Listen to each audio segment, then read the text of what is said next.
sebetulnya benar nggak sih Mbak kalau hormon yang lagi nggak stabil bisa mempengaruhi mood dan kayak nggak pede gitu loh. Nah terus sebagai perempuan gitu ya, perubahan hormon kan cukup mempengaruhi mood banget gitu ya. Apalagi kalau PMS. Nah naik deh tuh berat badan ya kan. Ini gimana caranya mensiasati supaya kita bisa tetap mood yang oke saat hormon yang lagi kacau-kacaunya gitu. Pertama, saya benar-benar bukannya mau promosi ya, apapun ya, coba cari aplikasinya. Kalau kayak saya pakai aplikasi ada namanya Nona gitu ya. Saya tetap memantau menstruasi saya, tapi kan saya sudah premenopause, saya tuh udah gak teratur tuh, udah 2-3 bulan sekali. Maksud saya, aduh cepet-cepet aja nih menopause berkelar gitu ya. Ini kan ntar mens, tanggal lagi, ntar mens lagi. Saya berasa kayak anak ABG tanggung gitu ya. Iya, tanggung banget tuh.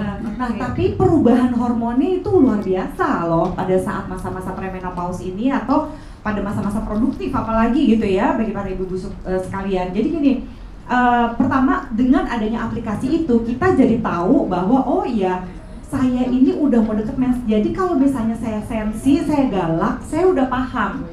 Oke ya. Dan carilah vitamin atau apapun ya bentuknya herbal, tapi selalu ya saya selalu sarankan ya pakai yang ada BPOM ya. Oke, dicatat kita ya. Kita nggak pernah tahu, kadang-kadang ada yang gak apa-apa nih dari negeri Cina sana, dari negeri Amerika, Korea. Boleh nggak kita pastikan aja dulu demi keamanan gitu ya, dan kesehatan. Demi kesehatan kita nggak pernah tahu karena kita mau komplain kemana kalau nggak ada BPOM-nya, repot. Betul. Gitu. Terus kedua, cari yang benar-benar cocok gitu ya. Bener-bener kadang-kadang kita tuh males baca literasi gitu ya. Misalnya gitu ya, oh ini tuntas ini buat apa sih gini.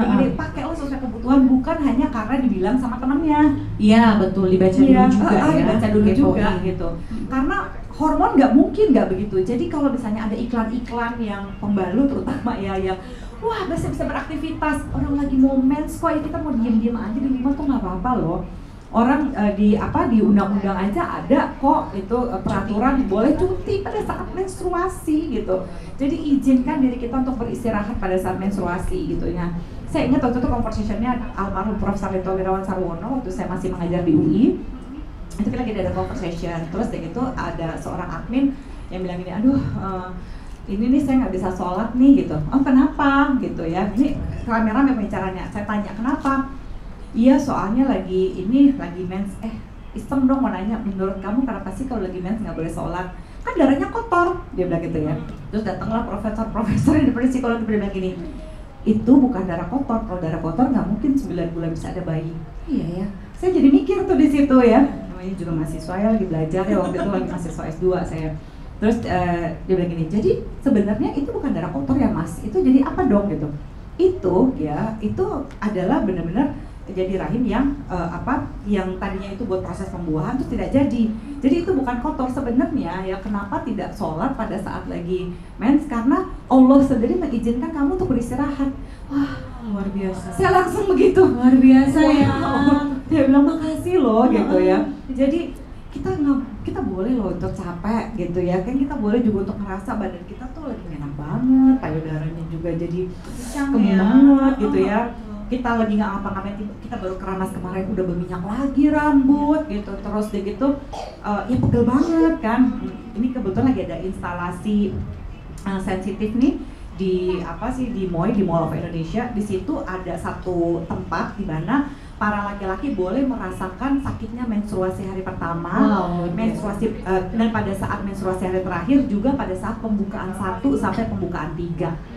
Ya, di situ semua laki-laki yang ada di situ, oh my god, kayak begini ya rasanya lagi mens ya. Aduh, kasihan juga cewek-cewek aku ya, pantas pada galak. Ya mas, ada yang gini, mas mau nggak lagi untuk pembukaan 1? Enggak deh, mens aja udah kayak begini rasanya, oh my god gitu.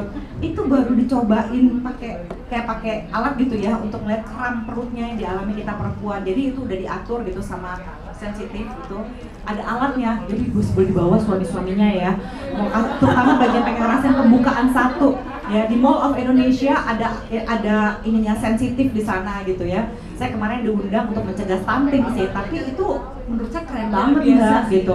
Jadi cari produk-produk yang benar-benar cocok buat kita gitu ya, senatural mungkin gitu ya, vitamin apapun bentuknya senatural mungkin, dan pastikan bahwa itu memang akan membantu kondisi hormonalnya. Tapi kalau moodnya bener-bener segitu swingnya, segitu parahnya, nggak ada salahnya lo untuk periksa ke ahli kandungan ya.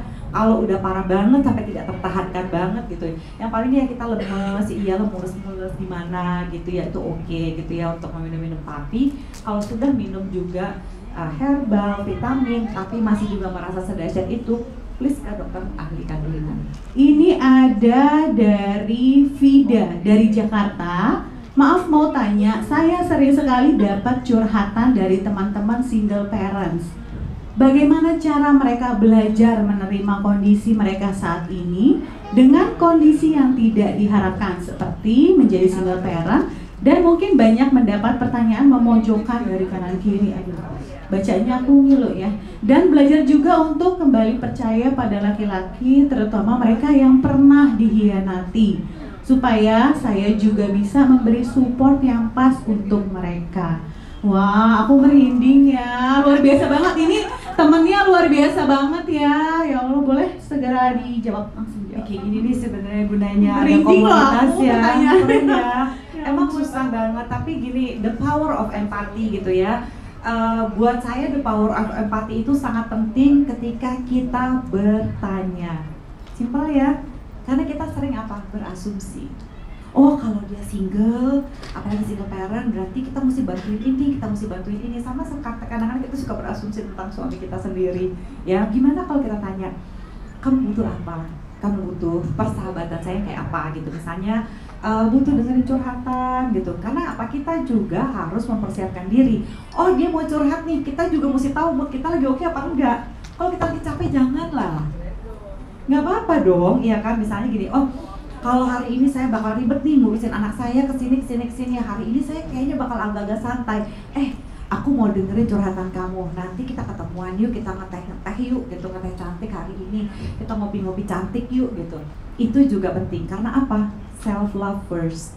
Ya, kalau kita nge-charge, kita juga mencintai diri kita. Kita akan jadi teman yang baik, istri yang baik, ibu yang baik, ya, anak yang baik, sahabat yang baik. Itu aja.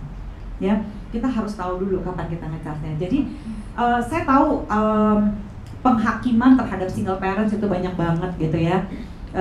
Kadang-kadang tuh kalau waktu itu pernah ada komunitas isinya single parents gitu, baik laki-laki atau perempuan, apalagi yang punya anak gendernya berbeda, itu kan sangat-sangat tricky ya. Kalau misalnya saya gitu, saya punya anak perempuan ya, masih oke lah ngajarinnya pada saat mau menstruasi, kamu mesti minum obat apa sih kalau pada saat lagi mens, kalau lagi sakit gitu ya, bagaimana pakai patch apa dan segala macam. Tapi yang berbeda gender itu lumayan tricky kan ya. Nah kalau kayak gitu-gitu, bertanya ya, belajarlah untuk berempati dengan cara bertanya. Kamu butuh saya temenin apa? Gitu. Saya senang sekali. Ini benar-benar khas banget yang namanya woman support woman. Daripada menghakimi, ngomongin kayak begini, langsung nyaranin ini itu, tanya apa kebutuhan. Iya, kita bisa saling support jadinya ya. Luar biasa loh. Ini merinding hadiah nggak sih? Mau dikasih hadiah nggak ya? Langsung gitu ya, luar biasa banget. Aku happy banget karena memang seperhatian itu. Mungkin di sini juga bisa ya, maksudnya kita bisa saling support. Inilah fungsinya dari komunitas. Bisa lebih sharing dan bisa lebih kenal dekat. Halo, perkenalkan saya Prima. Iya. Halo Mbak Prima. Iya. Saya ingin bertanya. Ini kan kalau misalkan ini kan kita selalu menyalahkan diri sendiri walaupun kita padahal nggak bikin salah gitu. Dan kadang itu sudah terbentuk dari lingkungan gitu kan, udah dari lingkungan, dari kita balita jatuh bukannya ayo langsung berdiri gitu, enggak gitu, kamu sih jalan nggak ngeliat gitu, padahal kan ya kita punya mata ngeliat kan gitu. Terus nah itu gimana caranya ya kita untuk tidak terus-menerus menyalahkan diri sendiri, apalagi kalau kita udah terbiasa, lama-lama jadinya kalau walaupun kita nggak bikin salah, kita akan merasa aduh maaf banget sih, ini saya harus gimana ya gitu. Itu kadang-kadang kayak bikin serba salah, padahal nggak ngapa-ngapain kita juga ngerasa salah gitu. Aduh bener banget Mbak Itu Makasih loh, Ri. iya. Jadi kita harus gimana ya agar kita nggak terus-menerus merasa bersalah walaupun kita nggak ngapa-ngapain gitu. Itu dilema kita semua ya perempuan ya. Ada aja bener banget. Jatuh, emangnya kamu nggak ngeliat? Ya ngeliat, namanya juga jatuh. Siapa sih yang bangun pagi berencana saya mau jatuh hari ini ya? Nggak ada. Mau anak kecil, mau kita orang dewasa, itu tadi ya. Bagaimana kita mau memaafkan kesalahan? Culture kita ini sudah dibentuk. Kita bukan menyalahin orang tua ya di sini ya, gitu ya. Budaya kita udah begitu deh gitu. Budaya kita tuh ada dua, either kayak gitu nyalahin banget atau misalnya jatuh, wah kursinya nakal. Itu sama aja tuh parahnya. Ya, dia malah menyalahkan lingkungan. Jadi kalau nggak kita disalahinnya lingkungan. Waduh gitu. Kita yang harus nge-break kebiasaan buruk ini. Jangan sampai di generasi kita dan anak kita nanti ini masih keterusan ya, membawa guilt feelings ini ya, rasa-rasa bersalah yang sebenarnya tidak sehat. Pertama Mbak, saran saya gitu, saya tahulah rasanya, saya juga perempuan dan saya juga tumbuh di sini ya. Pertama, saya selalu mengatakan begini ya, saya dulu kan masuk psikologi itu berobat jalan juga ya. Saya, aduh kenapa sih apa-apa mesti jadi sempurna, bilang aduh saya mau pensiun jadi orang sempurna, saya mau jadi bahagia. Dalam proses itu, satu pelajaran berharga yang saya dapat waktu saya kuliah, satu adalah kalau saya membuat sebuah achievement, ya misalnya, oh saya menyelesaikan tugas saya tepat waktu, sesimpel itu Mbak, saya ngasih hadiah ke diri saya. Ya hadiahnya macam-macam, mulai saya akan beli kue bolu kesukaan saya ini, saya akan beli, kalau es krim saya takut gendut. Mungkin kalau misalnya boleh sekali-sekali kalau buat es krim ya, saya akan yang lebih besar gitu, misalnya ada buku yang saya harus baca tapi saya males banget bacanya, kalau saya berhasil menyelesaikan satu chapter buku itu saya akan makan es krim. Jadi saya belajar menghargai diri saya dengan ngasih hadiah yang kecil-kecil dan yang simple. Misalnya, aduh kalau saya boleh makan ini, saya boleh nonton drakor sekian episode, ya Mbak, gitu. Kedua, kita juga harus gini, feeling is not fact, ya. Perasaan bukanlah fakta. Kalau perasaan kita membuat kita merasa bersalah, kita harus mencari faktanya untuk merubah belief yang kita punya, kepercayaan yang kita punya tentang rasa bersalah kita. Caranya adalah kita gini, oke, faktanya, aku udah berbuat yang terbaik belum? Wah, saya di sosial media sering banget di body shaming. Mbak Zoya kok gendut banget sih, nggak kayak 15 tahun lalu. 15 tahun lalu, coba. Ya, Mbak Zoya waktu lagi di TV dulu menjadi host itu, ya ampun itu tahun 2012 gitu, ini 2023 gitu ya. Saya disuruh sama terus kayak waktu itu gitu dengan semua perubahan hormon saya. Mau ngapain kalau orang body shaming kayak begitu? Saya kok jadi rasa bersalah, ini saya mikir gini, saya udah olahraga, udah treatment udah, endorsement dari mau yang belasan juta sampai puluhan juta, udah kok semua dijalanin. Dengan sangat-sangat religius saya jalani ya. Makan yang sehat udah gitu. Olahraga seminggu 3 kali udah. Ya lagi hormonal mau diapain. Tapi yang penting saya bilang nggak apa-apa gitu, saya gendut tapi saya bahagia dan saya melakukan yang terbaik. Bukannya saya gendut terus saya diem-diem aja gitu, enggak. Jadi berikan catatan-catatan apa aja yang udah kita lakukan untuk memperbaiki diri. Saya udah minum minuman yang sehat, saya minum vitamin, saya makan yang benar, pola hidup saya oke, gitu. Jadi ketika kita rasa bersalah, itu kan perasaan. Kita cari faktanya. Faktanya apa yang sudah kita berbuat untuk itu. Oh saya udah berbuat yang terbaik, iya, gitu ya. Sehingga apa? Kita nggak perlu minta maaf lagi. Sehingga nggak ada orang yang mendefinisikan kesalahan kita di masa lalu. Kalau ada orang bawa-bawa masa lalu, dulu kan kamu begini, dulu kan kamu begitu. Iya, saya dulu pernah bikin salah dan saya sudah memperbaiki kesalahannya. Terus kamu mau apa? Ya, karena kadang-kadang juga ada orang yang kayak gitu. Ya kan dulu kan kamu orangnya kayak begini. Itu kan dulu.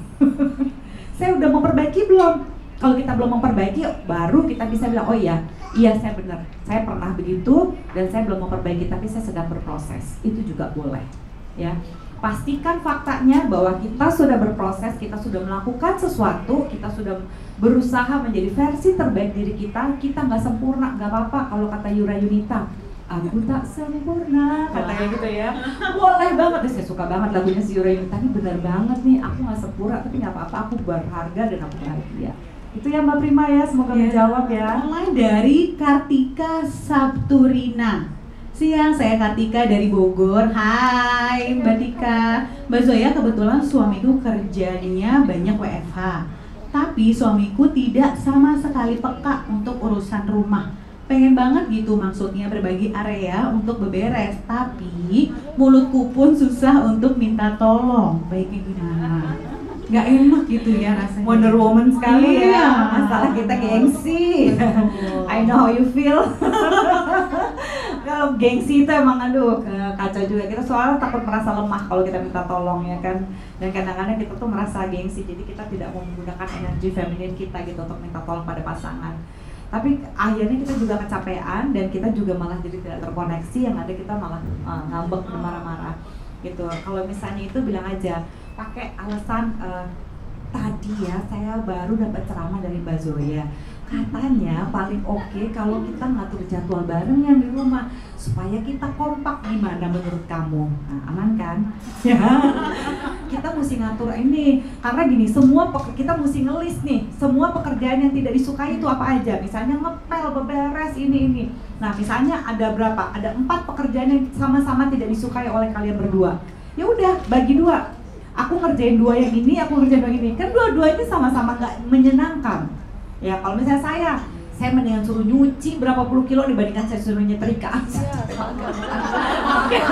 Jangan gue nyuci emang gak apa-apa deh. Nyikat lantai apa segala macam gak apa-apa. Kayaknya saya mermaid dulunya ya, bener banget sama air. Olahraga aja Mbak, saya tuh lebih suka diving gitu. Kenapa? Karena nyemplung di laut. Enak, syak, gak ngajak ngomong, cuma dada-dada doang kayak gitu ya. Saya suka kayak gitu-gitu. Jadi hal-hal yang tidak kita sukai kita bagi 2 yuk. Komunikasi ya Mbak ya. Gitu kan asertif. Jadi komunikasi itu nggak cuma asal ngomong, tapi juga mengatakan gimana kalau kita bagi-bagi gini ya, gimana. Jadi kan kayak ngatur strategi ya sama pasangan. Nggak apa-apa dong, nggak gengsi dong. Boleh kalau dong, aman atau ya. misalkan dipijit dulu. Sayang, bantuin. Kalau misalnya dipijit, Oh, terus kita nggak beda dipijit lagi balik, ya. salah. Makin nyambung ya takutnya ya.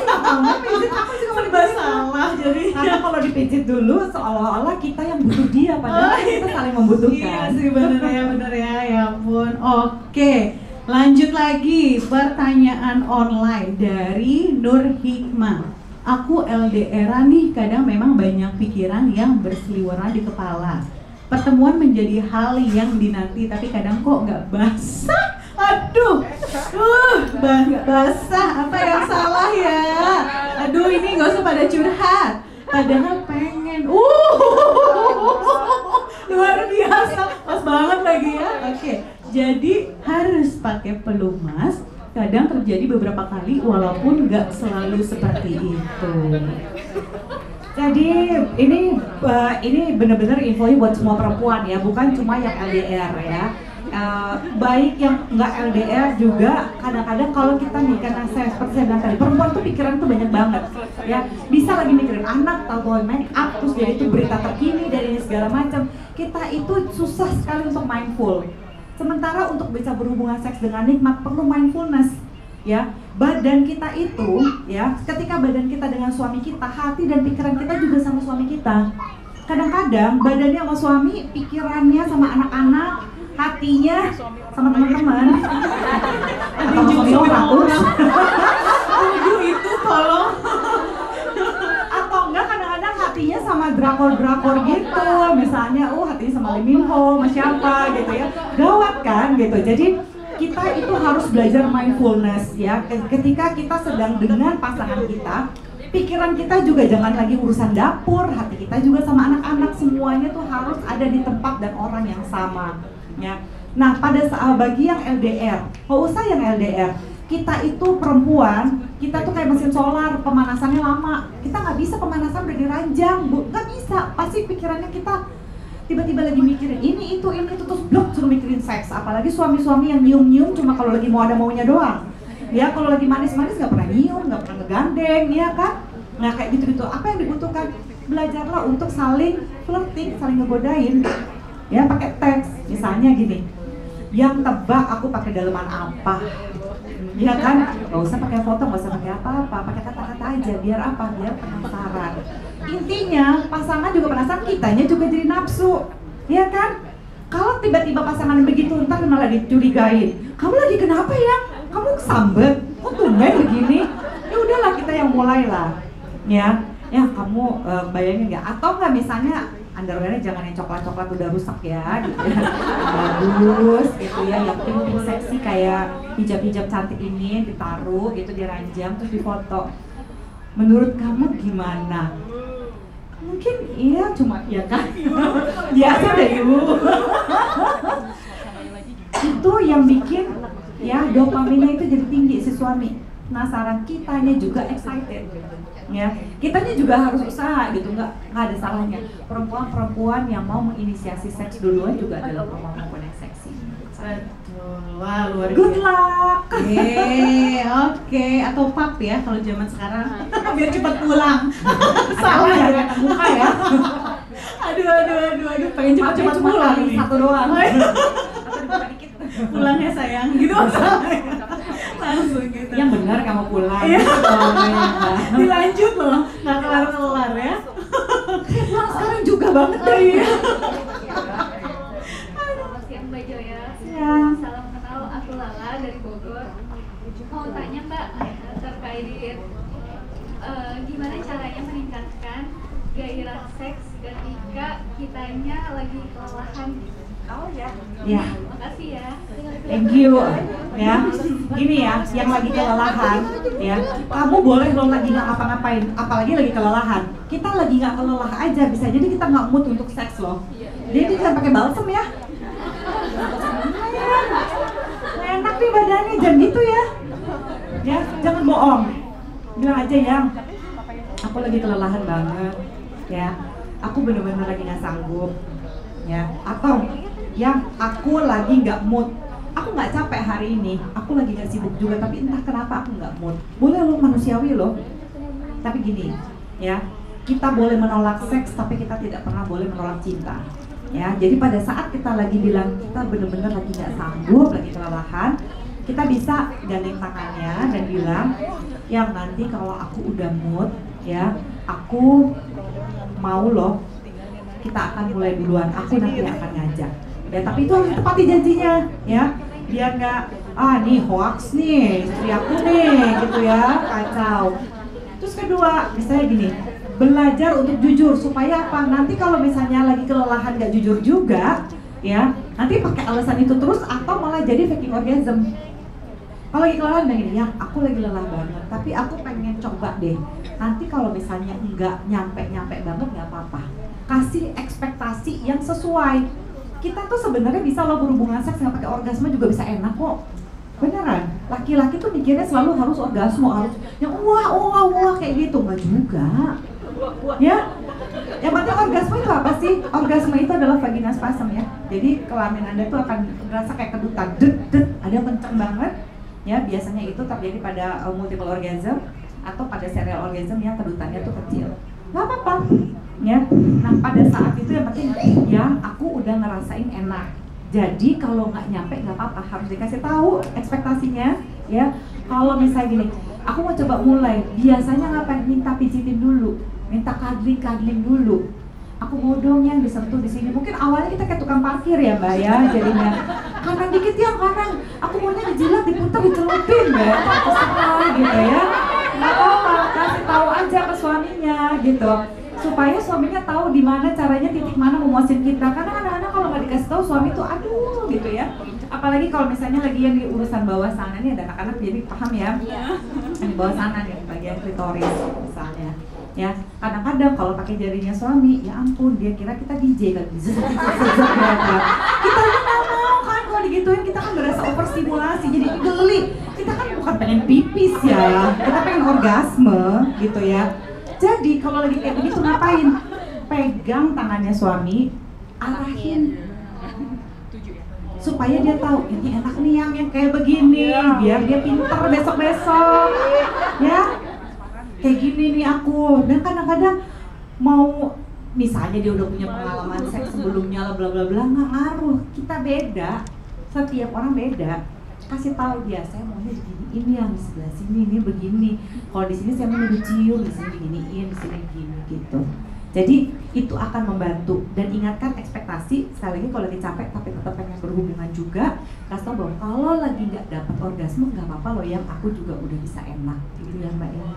Halo, selamat siang Mbak Zoya, Mbak Rianti juga. Aku mau tanya apakah Ini siapa, iya, Mbak? dengan Citra. Citra. Ya, aku mau tanya apakah puber kedua itu betul ada? Karena memang saya udah 10 tahun menikah dengan baru aja melahirkan anak ketiga, sepertinya butuh pencerahan lagi ya supaya hubungan lebih steamy gitu. Itu yang pertama. Yang kedua, titipan dari teman-teman saya baru kenal tapi langsung pada nitip pertanyaan, gimana kalau kita iya, soalnya satu aja kok, satu aja. Satu, oke. Gimana kalau misalnya kita sedang berhubungan lalu digepin sama anak? Wow. Terima kasih. Good question. Mukanya pada shock semua tuh. Wah, pernah nih ya. Iya, itu susah juga, itu seks edukasi yang berbeda benar juga sih. Jadi gini, pertama-tama mungkin ini dulu ya, soal anak dulu ya. Anak itu ketika dia ngegapin kita, pertama sih memang jangan lupa kunci pintu ya. Terus kedua nanti ketika sedang digapin sama anak ya pasti kan jadi moodnya langsung turun dong tentunya ya, kita diam. Yang dilakukan adalah tanya sama anak, tadi lihatnya apa? Karena kebanyakan anak, apalagi kalau masih ini ya, mereka tuh ngelihatnya itu seolah-olah ibu bapaknya lagi berantem, ibunya lagi disakitin gitu ya. Suara dari ibunya itu disalahartikan.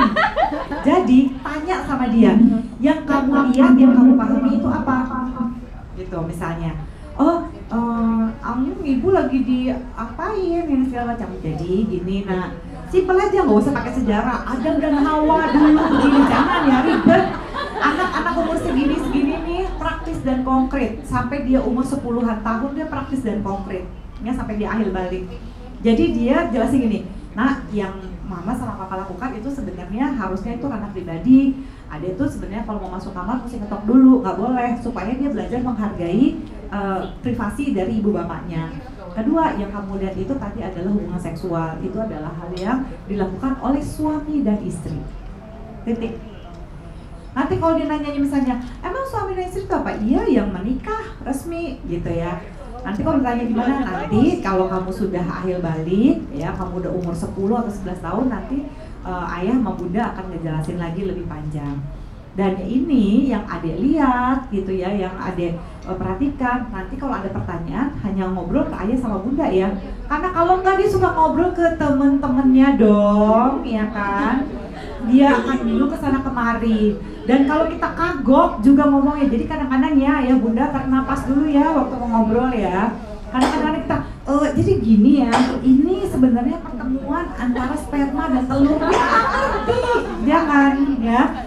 Ya, jadi kalau kita kagok, kita tarik nafas dulu baru kita ngobrol apa yang kamu lihat dan apa yang kamu tangkap. Menurut kamu apa sih yang terjadi? Jangan berasumsi ya sebelum bertanya soal itu dulu kepada anak. Gitu. Terus kedua, pasca melahirkan, ya semua yang hasrat seksnya tinggi banget juga akan turun setelah melahirkan. Ya, ingatlah bahwa kalian boleh berubah. Dulu sukanya gaya doggy style, habis itu sekarang sukanya monyet gantung, itu senang. Tapi bersiap-siaplah untuk berubah. Kadang-kadang kita memakai cara yang sama, dulunya ini kok oke, saya mau begini terus. Jangan gitu, pasti akan berubah supaya tetap lebih steamy.